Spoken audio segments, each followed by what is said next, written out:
Hi, my name is Rob, and this is my review of Batman number 42. Batman number 1 saw Bruce Wayne narrating the various answers of the Gotham is question from Gothamites, including Bruce himself. Some Gothamites saw Gotham defined by one of its villains, such as Two-Face. Others saw Gotham being defined by its Caped Crusader, and Bruce himself saw Gotham being defined by the work of people like Jim Gordon.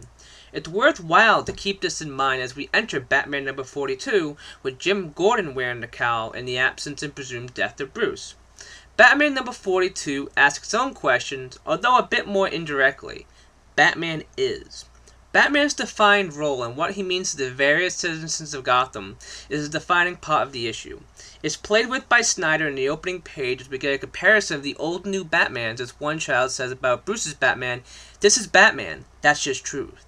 We get to hear what Darryl thinks of what Batman is in the form of the Bat app, and what the powers that be in Gotham think of Batman as Jim's role starts to show its constraints. Jim Gordon himself is at odds with what Batman is, trying to work against the constraints against him while living up to the call of his predecessor. Of course, the biggest answer of Batman isn't from anyone in the issue, but rather the reader, as Snyder and Capullo take us to new ground. Batman issue number 42 is about two other main things. Number 1. Batman's role within the system. Batman has long been a symbol of anti-authority, working outside the system that has failed the people of Gotham, including Bruce Wayne. Batman developed naturally because the city of Gotham needed him, and it's difficult to believe that Batman would be such an effective symbol in the first place if he was part of that system. So what happens when Batman not only becomes a member of that system, but answers to it? Jim Gordon directly addressed the problems surrounding some of these questions in narration when talking about how he needs to prove himself to people in order to rebuild all that lost trust. Of course, I don't think it's unintentional on Snyder's part to have an enemy, G.G. Hung of the Narrows Triads, that has powers which literally let him use the city as a weapon to attack Jim as he thinks about this. Snyder's discussions may seem initially political. It is certainly the closest he's gotten since Court of Owls, but rather it's taking a deeper look at the Batman character and breaking it down.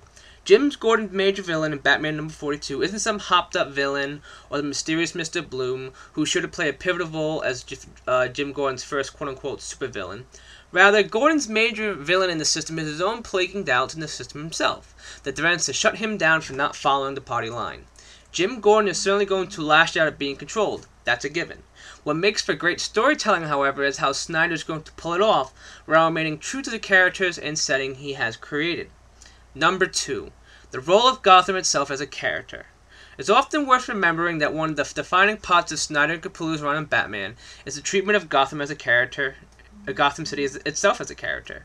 We've seen it change significantly since issue number 1, whether it be challenging Batman's preconceived notions in Court of Owls, being transformed in Zero Year, or being torn down in Endgame. Gordon admits that the city is hurting right now, and you can see the gashes.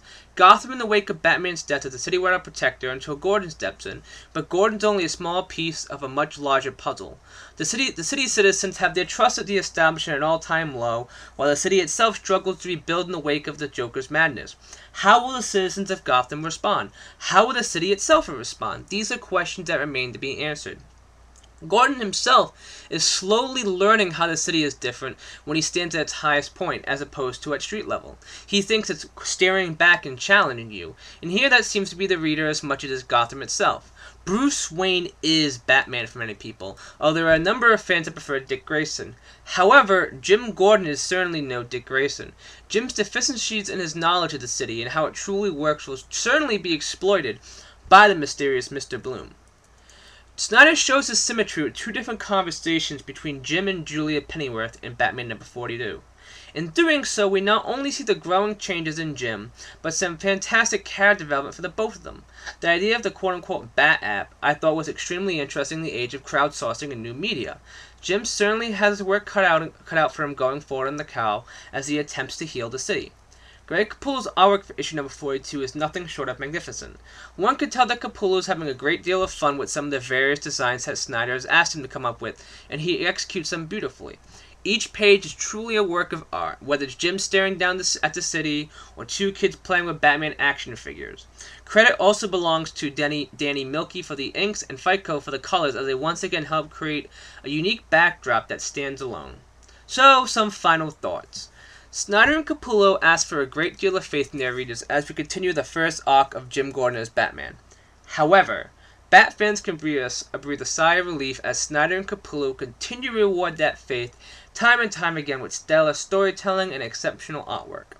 Each month, a part of me wonders if Snyder and Capullo have any more tricks up their sleeves, and issue number 42 is a great indication that they certainly do.